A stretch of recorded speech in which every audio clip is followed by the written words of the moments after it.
La importancia de la actuación del médico forense en los delitos sexuales. Criminología sexual. Es la disciplina de la criminología general que, retomando elementos de la sexología, la medicina, la psicología y el derecho, analiza los factores endógenos y exógenos manifestados en quienes cometen algún delito sexual, teniendo como objetivos la protección de bienes jurídicos como la libertad sexual, el normal desarrollo psicosexual, la indemnidad sexual y el libre desarrollo de la personalidad, así como reducir los índices delincuenciales de este orden, explicando sus causas y modalidades, consecuencias y formas de intervención. En busca de los orígenes. Desde su aparición en la Tierra, el humano lucha por sobrevivir. La especie humana se enfrentaba a las inclemencias del tiempo, a los animales salvajes y a otros hombres. Se busca trabajar al máximo, pues no solo peligraba la existencia del individuo, sino la del grupo, incluso la continuidad de la especie. Para situaciones como esta, la naturaleza ha previsto mecanismos que buscan garantizar la supervivencia. Estos principios se aplican en todos los seres vivos y vienen funcionando desde inicios de la vida. Una parte del proceso asociado a preservar la especie recae en la sexualidad, pues prevé el incremento de la fecundidad y del inicio temprano de la vida sexual de las hembras o de una especie o un grupo, amenazando con la extinción. Al escasear los alimentos, se llegaba a la desnutrición, generando una disminución en la población y con ello a ponerse en peligro a la preservación de un grupo. En cuanto a lo arriba señalado, tenemos que el hombre y la mujer primitivos llevaban una vida gobernada por las necesidades elementales, las mismas que su naturaleza resultaban impostergables. Estos mecanismos, por el valor que tenían para garantizar la vida, quedaron como mandato genético o instintivo, transmitiéndose generacionalmente. La violencia sexual.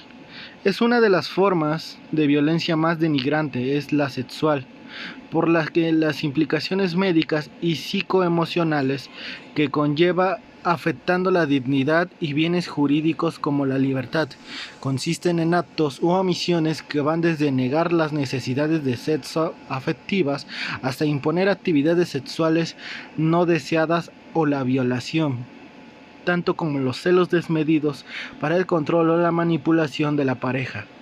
Son formas de violencia. En otras palabras, la violencia sexual impide la expresión de placer, prohibiendo la necesidad sexual y castigando con calificativos ofensivos, en particular en contra de las mujeres y la comunidad homosexual. También se puede manifestar por medio de una mirada o comentario malicioso, un manoseo o, en el peor de los casos, con relaciones sexuales forzadas. La violación es el hostigamiento, el abuso sexual, la privacidad de la libertad con fines sexuales y la prostitución forzada son ejemplos de violencia sexual, y en México cada uno de ellos es penado, aunque la tipificación varía de un código penal a otro. Es cuestión de técnica legislativa que pueda mejorarse con el fin de unificar criterios. La violencia sexual sigue normas generales, no es natural, espontánea ni arbitraria. Es histórica y se da bajo ciertas circunstancias, las cuales involucran sujetos específicos. Resumiendo lo anterior, que tenemos que es un hecho constitutivo de la sexualidad, aunque en el sentido común se considere que es anormal, exterior, disfuncional y que no es parte de la misma. La representa una expresión de poder, de ahí que sea ejercida contra de quienes no lo tienen, son considerados vulnerables o merecen castigo. Características de un delincuente sexual.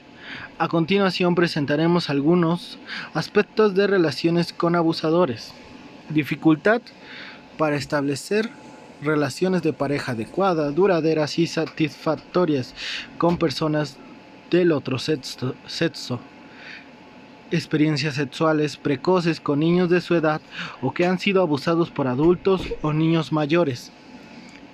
Madre represiva, posesiva, excesivamente crítica, que anulaba sus iniciativas o intentos de dependencia.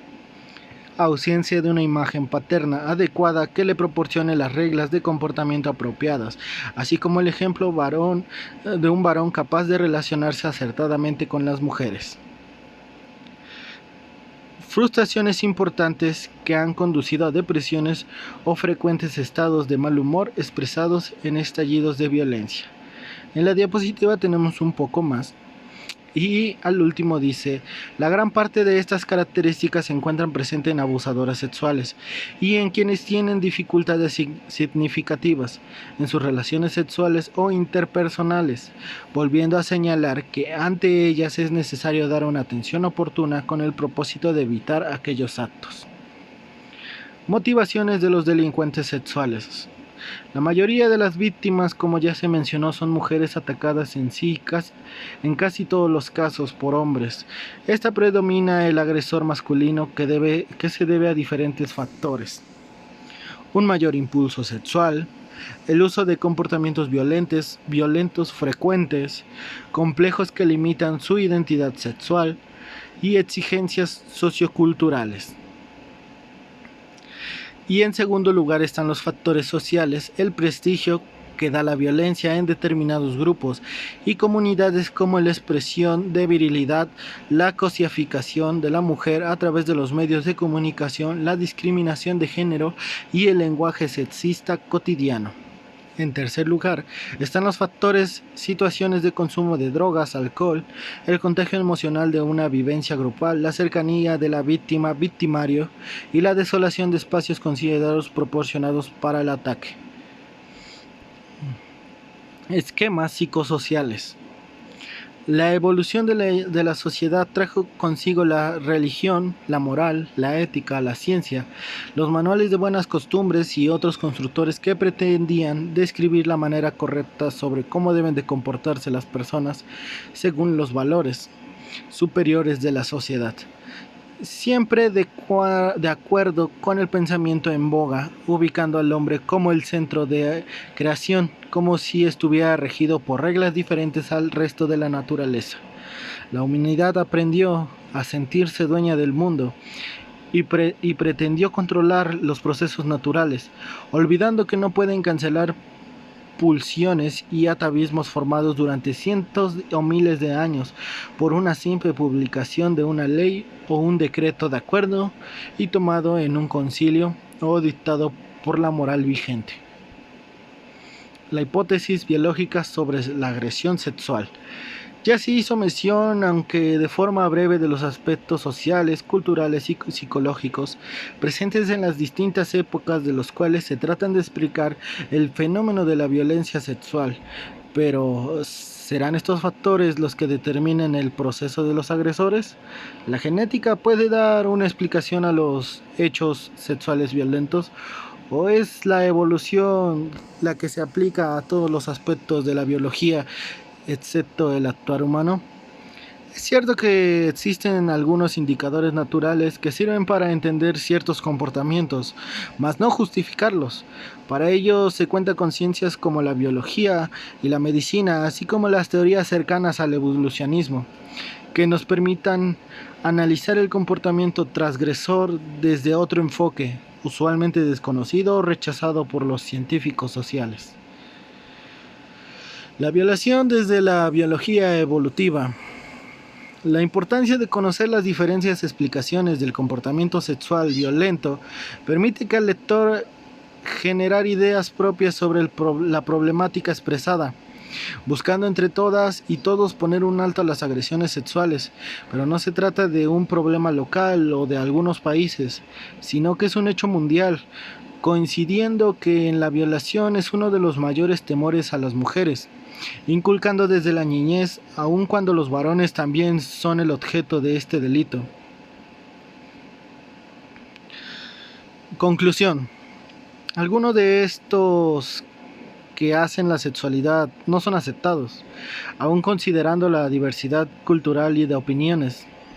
Debemos ser enfáticos en que cualquier relación de índole sexual desequilibrada, en la cual una de las partes está amenazada y no da su consentimiento o éste se obtiene de una manera viciada, nunca puede serlo.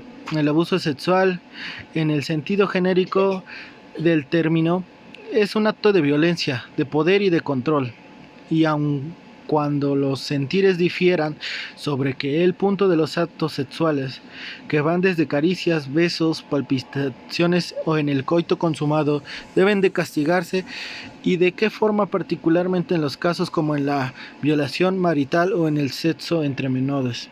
No se puede aceptar que la vulnerabilidad femenina permita que los hombres se impongan a nuestros derechos, de los que nos corresponden, hostigando, vulperando y maltratando a las mujeres, amparando en una sociedad sexista, machista y androcéntrica. Pero tampoco debe tolerarse si ocurre de manera inversa, es decir, cuando ellas son las agresoras, como son corruptas de niños. Gracias.